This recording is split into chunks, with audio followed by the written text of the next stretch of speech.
Plastique Bertrand, bonjour. Bonjour. Plastique, te voilà dans la tournée 80, une tournée qui a démarré depuis déjà un certain temps. Ouais. Qu'est-ce qui t'a fait entrer dans l'aventure? Les années 80, ça me concerne en premier chef, hein, parce que là, en fait, j'étais précurseur des années 80, parce que moi j'ai démarré en 77 avec Ça plane pour moi. Absolument. Et il y a du monde hein, ce soir.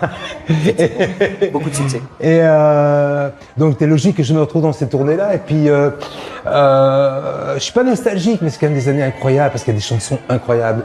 Et ce qui me plaisait dans les années 80, justement, c'est qu'on pouvait mettre l'un après l'autre, l'un à côté de l'autre, des artistes qui finalement n'ont pas grand-chose à voir musicalement ensemble. Quand on parle de Jules Pietri, de Lio, enfin Lio et moi c'est encore un peu proche, mais Jules Pietri ou Début de soirée ou des gens comme ça, c'est vraiment des choses différentes. Mais c'est ça qui fait l'intérêt de la grande variété des années 80. Et c'est peut-être pour ça que ça fonctionne, parce que quand on va voir un spectacle des années 80, on s'ennuie pas, parce que on s'ennuie pas parce que chaque fois c'est le moins ça, il y a un truc derrière qui va reprendre et finalement tout le monde y trouve son compte et nous on est très heureux de faire ça vraiment.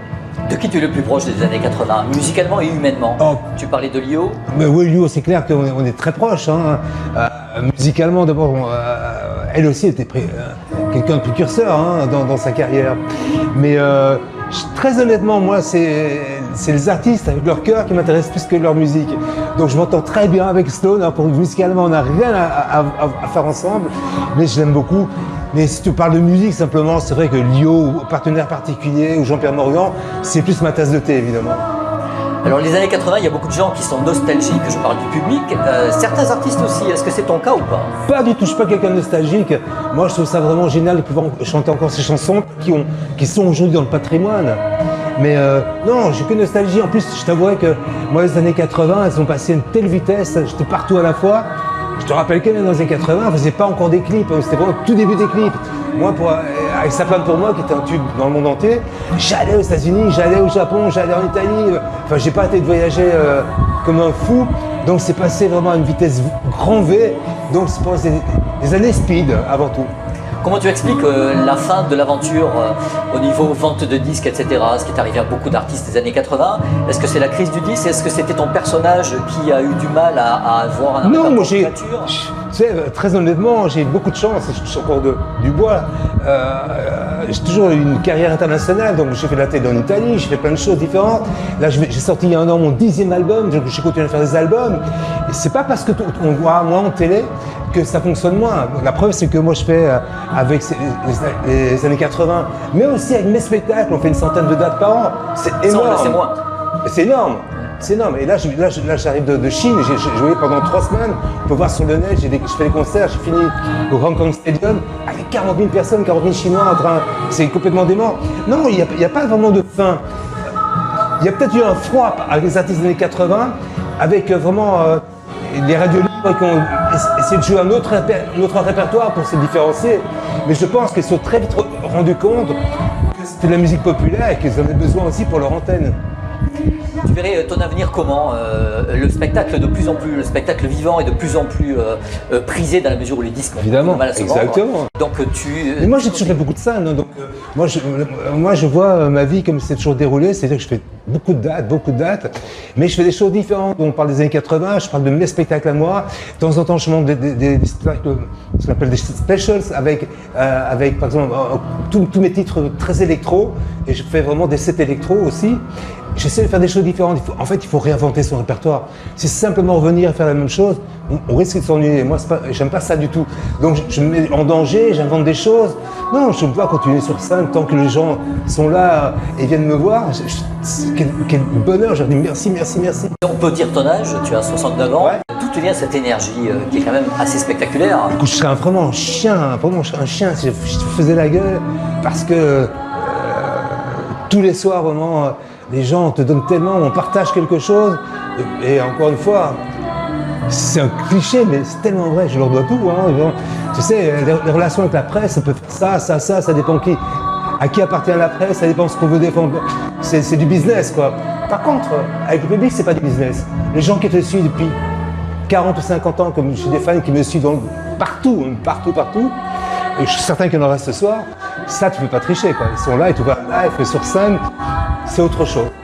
Aujourd'hui, on te dit quoi dans la rue quand tu sors, quand tu... Les gens font des bisous, machin.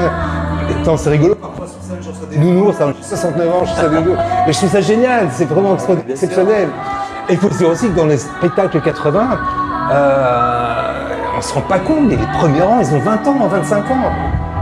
Évidemment, la génération qui a connu les années 80, elle est présente aussi. Évidemment. Mais les premiers rangs, et de plus en plus, c'est la génération d'aujourd'hui. Raconte-nous l'origine de ton prénom, parce que souvent les gens se posent la question, encore aujourd'hui, de savoir, alors que tu t'appelles pour l'état civil Roger, Ouais.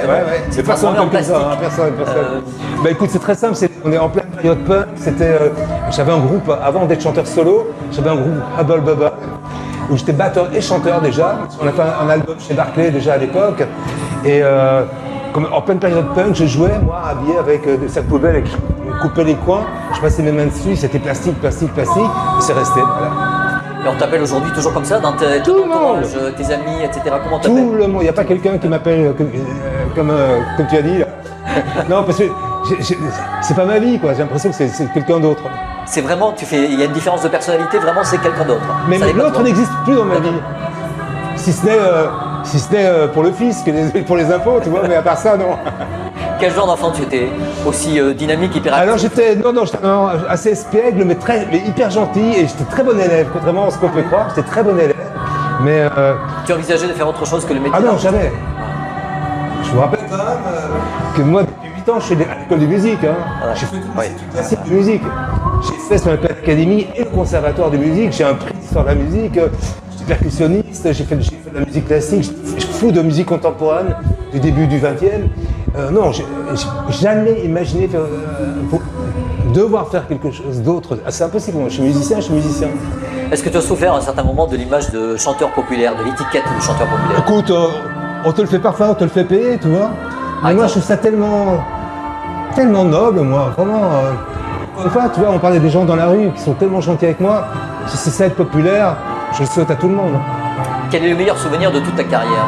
Si tu avais à choisir quelque chose d'extraordinaire? Bah écoute, ça me concerne pas directement mon métier. J'ai fait des concerts exceptionnels avec des centaines de milliers de gens. Je fais des trucs fous. Ce qui me touche le plus, c'est que parfois c'est compliqué. J'ai rencontré des gens que j'adorais, que j'idolâtrais complètement. C'est David Bowie et Andy Warhol, quoi. Tu vois. Donc. Et ton impression Alors mon impression, c'est que alors c'est marrant parce que c'est mes deux idoles. Alors qu'elles se détestaient toutes les deux. Oui. Ils se détestaient toutes les deux, c'est marrant comme tout. Et Bowie était très très malheureux de ça. Non, j'ai eu la chance de travailler avec Bowie parce que ma maison de disques aux États-Unis a eu la bonne idée de sortir Stop ou encore en remix. Et de l'autre côté, lui sortait 4 people en même temps. Ce qui fait qu'on a fait pas mal de promos ensemble. Donc c'est absolument génial. Et puis Warhol, c'est lui qui a demandé à me rencontrer. Et j'ai passé 3 jours avec lui de délire complet. C'est pas donné à tout le monde de rencontrer des Warhol? Non, ça c'est pas vraiment. C'est le moins qu'on puisse dire. Non, mais c'est marrant parce que c'est lui qui l'a demandé. Donc, ça, vraiment. Et puis on a passé 3 jours exceptionnels. Et puis, tu sais, quand tu touches les anges comme ça, il t'en reste toujours une petite part, quoi. Tu envisages d'écrire un livre sur tes souvenirs? Mais il y a déjà un bouquin qui est sorti, il y a une bio qui est sortie en 2006, je crois, ou 2008, je sais plus. Mais très honnêtement, moi, j'aime pas me pencher sur le passé, quoi. Moi, ce qui m'intéresse, c'est, j'ai plein de projets. Là, c'est mon dernier album. Je le défends avec un set électro. Il y aura peut-être un autre album qui sera complètement différent. Moi, j'aime pas me répéter, donc j'essaie d'inventer des choses. Donc, j'ai plein de projets, quoi. J'aime pas me passer. Je m'en fous, en fait. Ce qui est important, c'est aujourd'hui, avec les gens que je rencontre, ils sont tellement gentils avec moi, c'est super. Et l'avenir, donc si tu avais à synthétiser la façon dont tu vois ton avenir, les 10 années suivantes? Bah écoute, être sur la route, comme d'habitude, avec des musiciens, avec des icos, avec des techniciens magnifiques. Je peux pas imaginer que ce soit autrement. Plastique, je te remercie. Merci beaucoup.